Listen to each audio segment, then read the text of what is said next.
What's going on, guys? So I finally got my hands on the Nothing Phone 3A Pro, and I know a lot of you guys have been asking me to do an unboxing, first impressions on this, and later a review.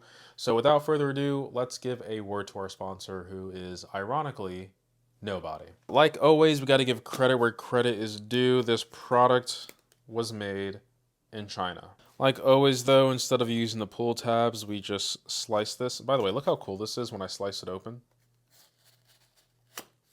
How cool is that?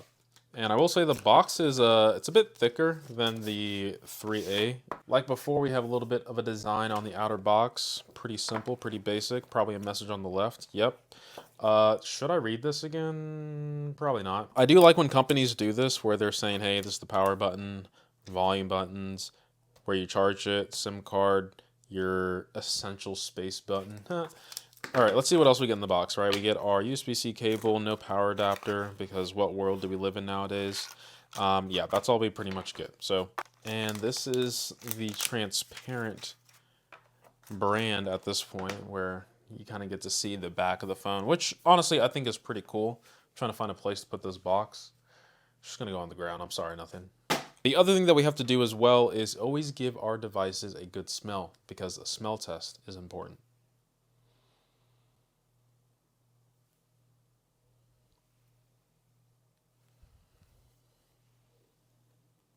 Smells like nothing. So let's go ahead and power this on, and I'm going to go ahead and apologize because this is something similar that happened on my previous video. It's the back, right? The back is glass, it's clear, so it actually reflects what you see. But yeah, once again, this is a transparent back, so you kind of get to see the inner workings of the device. I think that's pretty cool, right? We still have our LEDs on the back as well. But going around the device, just so you guys can see, we have our volume buttons on the left-hand side, pretty slim. On the top, there's nothing. Right-hand side, we have our Essentials button, which I'll talk about in a second, probably during the setup process here, and then the lock button. And I would say it also doubles as our Gemini button. Then on the bottom here, we have USB-C with a SIM card tray, which is actually dual physical SIM. So I'd say for a lot of international people, this might be a good choice if you still have a lot of physical SIMs that you want to swap between. So we're inside the phone now. And once again, this phone starts at 450 bucks after taxes. You're sitting pretty much at $500. So I'd say that kind of sits it at just the beginning price of like mid-range phones. So in terms of processing power, even though the Nothing Phone 2 phones came out, I don't even know, like a year and a half ago, maybe even 2 years, the processors in these phones are better than what is in the Nothing Phone 3A Pro. I think the naming scheme is starting to get a little bit confusing on the Nothing side. I think they should just keep it pretty simple. But just keep in mind, this Nothing Phone 3A Pro is going to be, in terms of specs and performance, it's going to be lower than the Nothing Phone 2 that has already been released. But that's not to say it's not bad, right? It's Snapdragon 7S Gen 3. It's a 4 nanometer process. But yeah, I'd say this is just a step above the regular Nothing Phone 3A, just with a better camera, which you could probably tell from this massive camera bump. Also, if you don't intend to rock a case, the fingerprints are going to show up pretty easily on the back. But, you know, I think people who are going to be using this phone don't really care, or they're going to have a cloth and make sure that it's clean most of the time. I'd say just get a clear case, right? Yeah, let's test out some of the Glyph interfaces with this implementation versus what we have on the Nothing Phone 2. All right, so these are all the LEDs that you get on the Nothing Phone 2. So as you can see, way more, but very, very simplistic on what we have on the Nothing Phone 3A. All right, and then let's just go ahead and do a Glyph timer. So let's just set this to something super short, right? 15 seconds. And you just place your phone down and get started. So as time goes on, you'll see that that bar is just going to continuously decrease. And one thing that I guess is a bit of a challenge that I don't like about this timer thing, even though I do think it's nice, it's being a little bit critical here. It's just the yellow hue that kind of trails behind. I think that can be fixed. But as you can see here, with the sound and the light bar, it's kind of in sync. There's also audio indicator, although this has been, you know, something that's been there for a while. When you turn up the volume or turn down the volume, you can see it on the back. I always thought this was weird. I guess it's more of like for other people to know, but at the same time, I don't know how many people are actually looking at your phone, turning up and down the volume. But hey, the functionality is there. They do offer third-party support. I know one of them is Uber, and I think this was like a pretty big thing when they announced it. However, I don't think there's been many integrations since. As you can see here, Uber, Zomato, and then Calendar. Calendar is probably the most useful one. Excuse me, but yeah, in terms of integration with the Glyph interface, I'm hoping it'll take off, but as we can see right now, just not a lot has been offered here. And as you can see with the OS, when I go back, it kind of has those retro-ish dots. But yeah, that's pretty much. Let me change the lock screen a little bit so it's a bit more unique. Let's just see what they have, right? So they have AI wallpapers. I think that's pretty decent. Let's just go with the blue one. Blue's pretty cool, right? Oh, you can do atmosphere if you want to like have it be a little bit blurred on the background, and then you have the glass interface. Not the biggest fan of glass. I just like the atmosphere, so let's just keep it that way. Right. So now when I unlock my phone, changes a bit. Pretty cool, I'd say. Pretty nice integration. So yeah, let's just go ahead and do some regular things. Actually, let me show you the essential space real quick. So let me just go ahead and continue as no sponsor. Yep, I'm in. Oh my God, just... Okay, so here we go. Apple announces Max update with lossless audio support. So let's just go ahead and click this here. I think I actually have to hold it down. And now it can just say like, hey, I was looking at this article. I got a video idea saying why Apple is releasing an update to the latest AirPod Maxes, but not the ones with lightning cable. What is the actual difference between the two?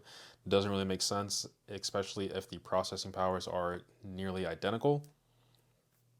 Let that go there. Scroll through this article, do what I need to do, and then I'll be like, oh wow, I can actually go back to the essential space. There are these things called memories. So if I'm browsing something, I have a screenshot and I want to remember, what it was that I was doing or thinking at that time, right? I have an entire transcript here. I can play the audio. And now I can just say like, hey, I was looking at this article. Oops, I stopped the recording or the playback audio, but you guys get the gist, right? It's a voice note over a screenshot that you have while you're browsing or doing anything on the web. Doesn't necessarily have to be on the web, right? It can be a screenshot. It can be pretty much any app that you're in. Once again, they call these memories, and if you want to just do like a regular note as well, I can just say, I'm thinking about why the iPhone 16e exists, but I guess it's for iPhone 16 Enterprise. Let go of that, and then I'm good, right? If you're a person who has a lot of thoughts and you forget stuff and you don't want to like write stuff down in like a notepad or something, I think the essential space could be pretty useful. Kind of waiting for the other memory to pop up here. As you can see, it's processing. I'll play the audio. I'm thinking about why the iPhone 16e exists, but I guess it's for iPhone 16 Enterprise. There has the transcription there, but I've showed enough about the essential space. I don't think it's really the selling point of this phone. The selling point of this phone, I would say, is the design and what Nothing represents as a company. If you want a unique phone, that's why I would sway people to get into the Nothing phone. Honestly speaking, I would tell people to actually go for OnePlus instead. Not because OnePlus is a better phone, but for a slightly higher price. I just think the customer support on OnePlus is just slightly better than Nothing. But that's more or less like a personal anecdotal, so don't take that with too much, um, you know, decision making in terms of your purchase. But yeah, let's go ahead and talk about the display, right? The display goes up to 3000 nits is what they're quoting. But in terms of regular use, right, in terms of the auto brightness, it goes anywhere from 800 nits up to 1300 nits. So I'm just going to throw up a 4K 60 video, and I don't think a lot of people are going to be watching this high resolution, but it's more of just showing the capabilities of what the device can actually do.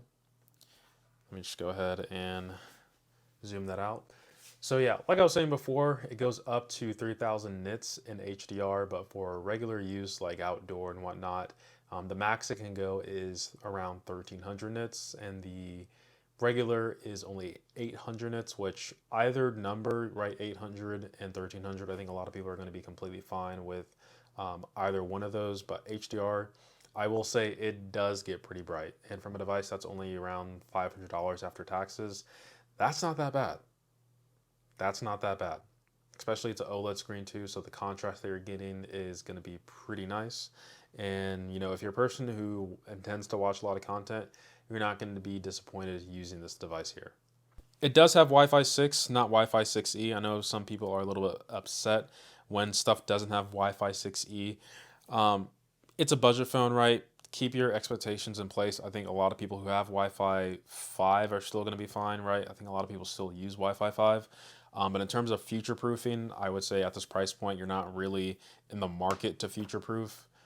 So Wi-Fi 6, I think, is going to be fine for many years to come if people are still using Wi-Fi 5 to this day. I'm actually going to test if this has a wireless charger. I'm assuming from this massive camera bump, it doesn't. So let me go ahead and check out the wireless charging. Just checked and there's no wireless charging, and I'm not that disappointed, right? Keep in mind the price point of this device, right? It's not for the super enthusiasts. As long as it has good charging, I'm completely fine not having wireless charging, right? This phone is only about $500 after taxes. It does have some pretty good charging capabilities. So the battery size is 5,000 milliamp hours, and it charges from 0 to 50% in 19 minutes, and from 0 to 100%, technically, I would just say round it up to an hour. They say like 50 minutes or so, a little bit after 50 minutes, but honestly, I would say it's around like an hour if you want to get to 100%. But I would say people are probably charging the devices throughout the day, so most of the time your battery life is going to be fine.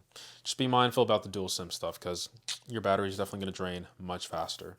Yeah, let's just check out the camera, because the camera is something that they are touting a lot for this phone, and I think given the price point, it should really be able to flex its muscles here. So the only thing I'm going to change in terms of the settings here is going up to 16:9. This does have a 15 megapixel camera on the back.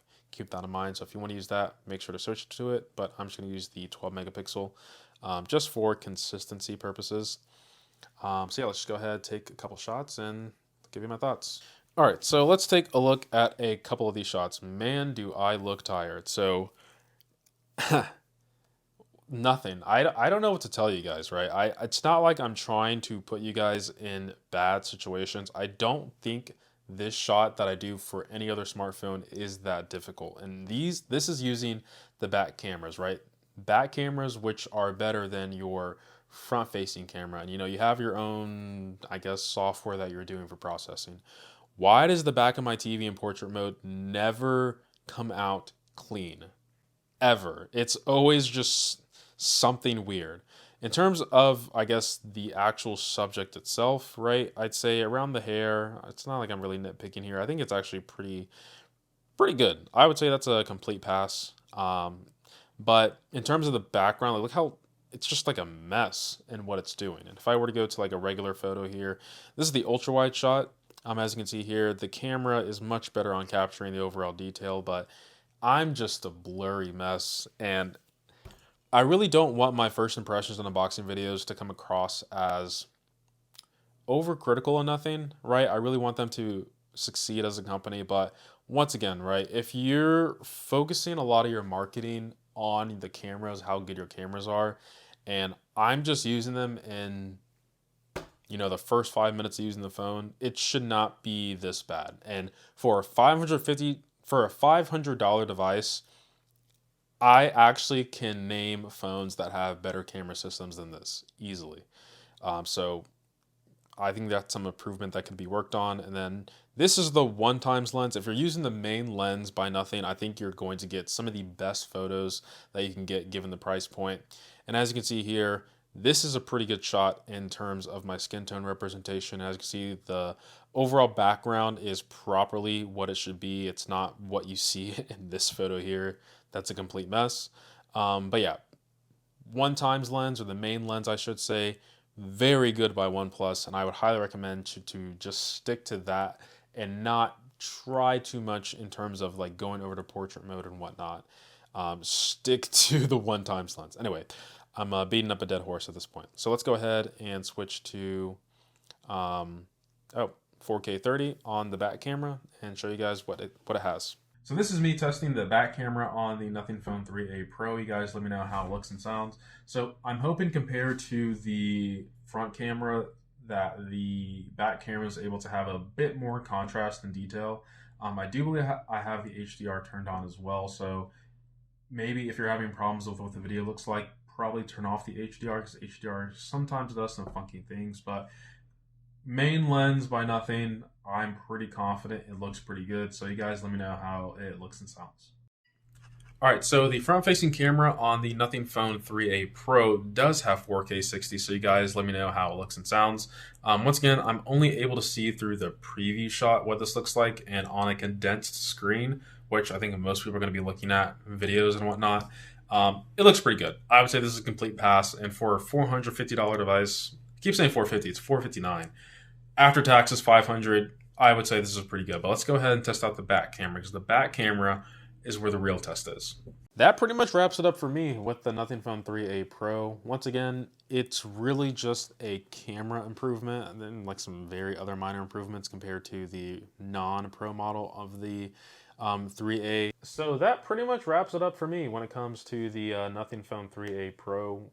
If you are a person who wants something a little bit different out of the norm from like Samsung, Apple, Google, OnePlus, Motorola here in the States, Nothing is also offering something else. The only thing I really just can't guarantee you if you end up picking this up in the States is customer support. Yes, they have a, US customer support channel that you can talk to and whatnot, but in terms of like logistics and whatnot, that might be something you're gonna have to work out or deal with if you intend to go with the Nothing. But I've had the Nothing Phone 2s since release, haven't had any problems with them. But just do keep in mind if anything does happen to your device, take it to you break it, I fix it. Maybe they can do something first. Otherwise, just go directly with Nothing. But yeah, $500. I'm not too upset. My only gripe with Nothing phones is that the fingerprint sensor is a little too low for me. If it's in the middle, it'd be significantly better. But the bezels, all that other stuff that I think a lot of people would be nitpicking on flagship phones, you can't really do that in the base mid-range phone category. So if you intend to pick this up, I think this isn't that bad. The only thing I don't like is the portrait. It's inconsistent. I don't know what it is. There might be a software update coming out soon. I don't think I'm doing anything crazy with what I'm trying to capture as a portrait shot. I think it might be that my head is around the border of my TV, so it's like blurring this, but shouldn't blur out everything. I know some people might say it's the sticker, but I think it's the camera, right? No other phone has problems doing it. But yeah, that pretty much wraps up my first impressions. Expect a day in the life video with the Nothing Phone 3a Pro. I'm not sure if I'll do the 3a, but appreciate every single sub, like, and comment. And as always, guys, much love. What's going on, guys? So I finally have the Nothing Phone 3a Pro, which I know a lot of you guys have been asking me to do my first impressions and then a later unboxing. A review, stupid.